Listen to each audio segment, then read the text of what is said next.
Step लिखते चलेंगे आप लोग। मार्केट में केयर और क्योर दो शब्द बड़े प्रचलित हैं, लेकिन केयर 99% जगहों पर सुचारू रूप से संचालित हो रहा है। 1% ही जगह है जहां पे क्योर की बातें होती है। बट हैरानी है कि जहां केयर होती है वहां 99% लोग भी वहीं जाते हैं। उपचार भी अत्यधिक मात्रा में उपलब्ध है। हर गली में आपको बड़े बड़े डॉक्टर मिल जाएंगे, हर एक इलाके में आपको बड़े बड़े सूरमा मिल जाएंगे, जो कोई आपको कार्डियोवैस्कुलर हेल्थ से रिलेटेड चैलेंजेस में आपको बाहर निकाल रहा होगा, कोई ऑर्थोपेडिक के तौर पे आपके सामने होगा, कोई कोई स्पेशल सर्जन के तौर पे आपके सामने आ जाएगा, कोई जनरल फिजिशियन के तौर पे आपके सामने आ जाएगा। तो सुरमाओं की कमी नहीं है, योद्धाओं की।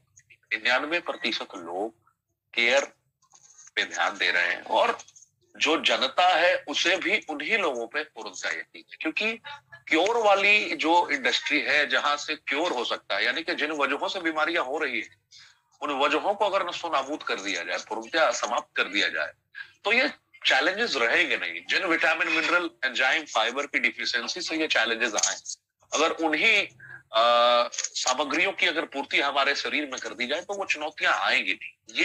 ये छोटा मेंटल ट्रॉमा है जिसे लोग समझ नहीं पा रहे। अरे भैया, आज के डेट में जो खान पान की स्थिति हमारी है, अर्ली मॉर्निंग बेड टी लेते हैं हम लोग, बहुत सारे लोग घटिया सा ब्रेकफास्ट लेते हैं जिसका कोई भी हमें मापदंड समझ में नहीं आता। हम सही ढंग से भोजन दिन में ग्रहण नहीं कर पाते, तो चैलेंजेस तो स्वाभाविक सी बात है आएंगे, क्योंकि जो हमारी बॉडी की नीड है वो बॉडी की नीड अगर हम फुलफिल नहीं कर पाएंगे, और अगर हमारी बॉडी में विटामिन मिनरल्स की डिफिशियंसीज होंगी, तो चुनौतियों का सामना तो हमें यकीनन करना पड़ेगा। तो जब हम स्पष्टवादी हैं और स्पष्ट रूप से ये समझ पा रहे हैं कि हमें इन इन चुनौतियों का सामना करना पड़ रहा है, तो हम डायरेक्टली उसका इलाज क्यों नहीं करते? इलाज सिंपल है कि आपका भोजन अगर सही है तो दवा की जरूरत नहीं, कभी भी जरूरत नहीं है। तो हम उस संतुलित आहार को फाइंड क्यों नहीं करते?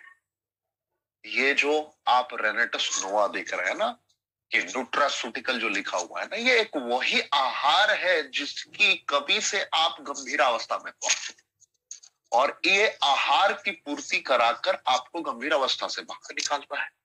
तो ये केयर है और मार्केट में आपको ये क्योर है और मार्केट में आपको केयर मिल रहा है। जैसे एग्जांपल लाइफ, हमारे राजदीप दत्ता सर बहुत प्यार से एक बात बताते हैं, आप लोगों ने सुना होगा, diabetes free disease free India बनाने का, जिस मुहिम पे इन्होंने बहुत बड़े पैमाने पे काम किया। आप सभी को पता है, उनके मुखारबिन से भी आप लोगों ने सुना होगा, रेडिशन ब्लू में बहुत ही धमाकेदार स्पीच उनकी रही थी, एंड उन्होंने मंदारमनी में भी इन शब्दों का प्रयोग किया था कि जब पैनक्रियाज इंसुलिन बनाना बंद कर देता है, बीटा सेल डेड हो जाता है, तो उसे रीजनरेटिंग मोड में लाना ऑलमोस्ट इम्पॉसिबल है। बीटा सेल जब रीजनरेटिंग मोड में नहीं आएगा तो क्या समस्याएं आएंगी कि आपका पैनक्रियाज इंसुलिन बनाना बंद कर देगा, और पैनक्रियाज जब इंसुलिन बनाना बंद कर दिया, बीटा सेल डेड है, रीजनरेटिंग मोड में नहीं आ रहा, तो चैलेंजेस स्वाभाविक सी बातें आएंगे। केयर करोगे, कब तक केयर करोगे? हिमोसुलिन 30/40 आपने दिया, सामने वाले को ग्लिमिस्टार 3 दिया, टैबलेट्स जो अर्ली मॉर्निंग आप खाते हैं, एम्प्टी स्टमक, जो चैलेंजेस होते हैं, आप उन दवाइयों का प्रयोग करके अपने शरीर में बैड बैक्टीरियाज के साथ में गुड बैक्टीरियाज को भी नष्ट कर रहे होते हो। आपको पता नहीं चलता कि आप एक बीमारी को ठीक करने की कोशिश करते हैं और आप अनेकों बीमारियों को आमंत्रण देते हैं। आप कभी सोच नहीं पाते, इसकी गहराई में पहुंच नहीं पाते, और आपको लगता है कि यार ये खाते जाओ खाते जाओ। आपने आज तक पूरी जिंदगी में कभी एक ऐसे इंसान के बारे में सुना है कि हाँ भाई ये डायबिटीज की दवाइयां लेना इसने प्रारंभ किया था, डॉक्टर के पास हर 2 महीने पे पहुंचता था और आज इसकी दवाइयां पूर्णतः बंद होगी? कोई भी नहीं मिलेगा आपको। यहां तक आपको देखने को केसेस मिलेंगे। मैंने एक सर्वे किया है लगभग 700 लोगों पे, 700 लोगों का मेरा एक सर्वे है, व्यक्तिगत तौर पे मैंने सर्वे किया, जिसमें लाइफस्टाइल डिजीज में आता है डायबिटीज। डायबिटीज जैसी बीमारी किसी की जिंदगी में दाखिल होती है, और डायबिटीज के बाद 10 सालों तक का एक सर्वे है, 10 साल का एवरेज आयु अगर देखा गया, तो डायबिटीज लेवल उनका बहुत ही बद से बदतर परिस्थितियों में रहा। और उसमें उन्हें गिफ्ट के स्वरूप बीपी की प्रॉब्लम मिली। बीपी के बाद बहुत सारे लोगों को किडनी रिलेटेड चैलेंजेस का भी सामना करना पड़ा, कोलेस्ट्रॉल से रिलेटेड चैलेंजेस का भी उन्हें सामना करना पड़ा।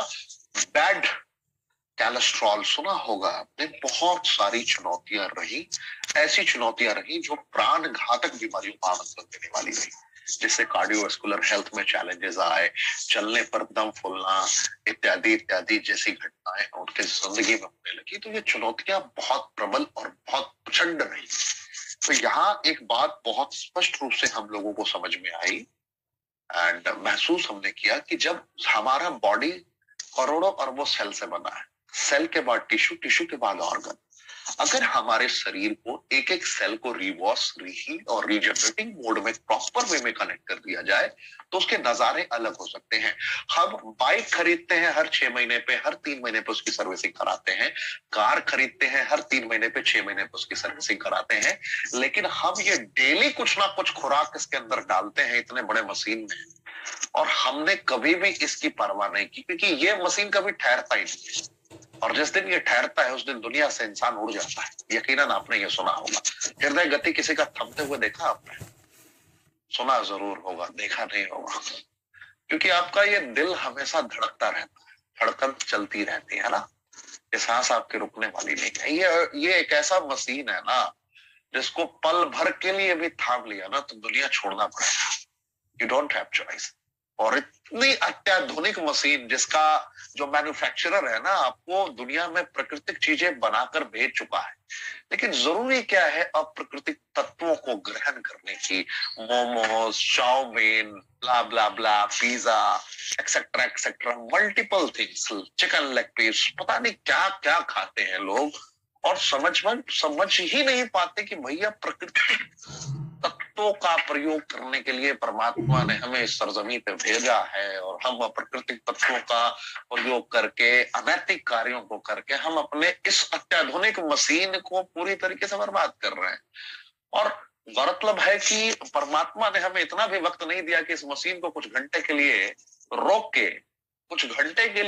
के हम सुचारू रूप से इसे संचालित कर सके। There is no any possibility. ध्यान समझिए, एहसास करिए, मैं आपको क्या बताने की और समझाने की कोशिश कर रहा हूँ। तो प्राकृतिक तत्वों का जरूरी होता है।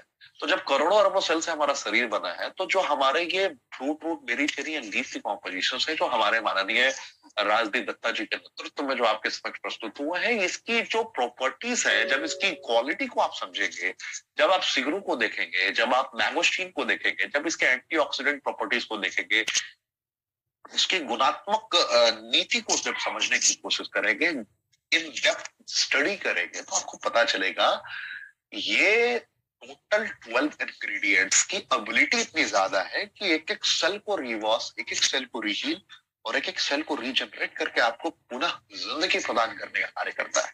आप बाइक, कार की सर्विसिंग ना भी कराएं तो वो पूरी तरीके से डैमेज होने से पहले हजारों बार आपको इंडिकेशन देता है, राइट। लेकिन एक बार अगर बैठ गया ना ये शरीर, तो दोबारा आपको मौका भी नहीं देता उठ के खड़ा होने का और बाउंस बैक करने का। यहाँ पे आपका कंप्लीट डिटॉक्सिफिकेशन प्रोसेस से होकर गुजरने को मजबूर कर देता है ये, और संपूर्ण शरीर की पूर्ण सफाई करता है ये। आपके शरीर से कचरा को बाहर करता है। आपने जो गलत पदार्थों का सेवन किया है उसे पूर्णतः ये निकालने का कार्य करता है। आपके डाइजेस्टिव ट्रैक्ट को पूरी तरीके से, आपके पाचन तंत्र को दुरुस्त करने का कार्य करता है ये। आपके शरीर से विषाणुओं को, आपके शरीर से जितने भी विषैले पदार्थ हैं, टॉक्सिन्स हैं, फ्री रेडिकल्स हैं, उनको नष्ट करता है ये। ये एक गजब का प्राकृतिक तत्व है जिन प्राकृतिक तत्वों के बगैर इंसान अधूरा है।